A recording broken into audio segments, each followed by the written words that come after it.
السلام عليكم وحياكم الله من جديد. في البداية أبغى أقدم شكر جزيل للمهندس أحمد اللي عمل المطبخ. بصراحة مطبخ رائع، الوقت قياسي، تعامله جدا محترم، والخامات ممتازة. زي ما انتم شايفينه بصراحة حاجة تشرف، فأبغى أقدم له الشكر وجزاه الله خير. وصفتنا اليوم هتكون الشفوت باللحوح، فخلونا نشوف المقادير عن قرب وبعدها على وصفتنا.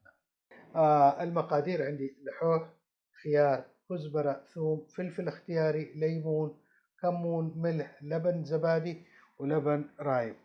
أقطع الخيار قطع صغيرة مكعبات عشان يكون للتزيين من فوق. أنا هعمل خيار هذا مبشور، وعندي خيار مقطع للتزيين. أحط اللبن الرايب والكزبرة والثوم وملح وكمون. اللي يبغى فلفل يحط، شيء اختياري، وعصرة ليمون عشان تعطيله حداقة، واللبن في الأخير. اللبن بس تشغيلة بسيطة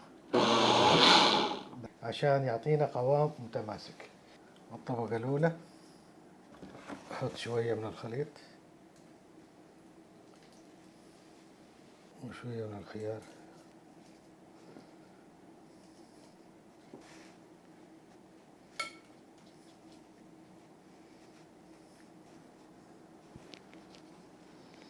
الطبقة الثانية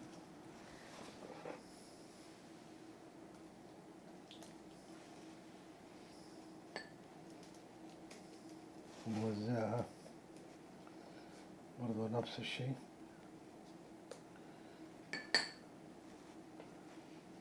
والطبقة الثالثة.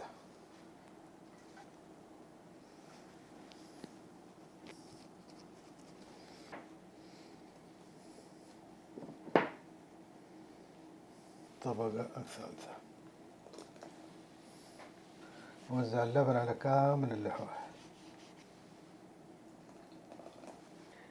بعد ما حطيت اللحوح والطبقات أضفت عليها الخيار المبروش والخيار المقطع، وعليه شوية من الكزبرة واللبن.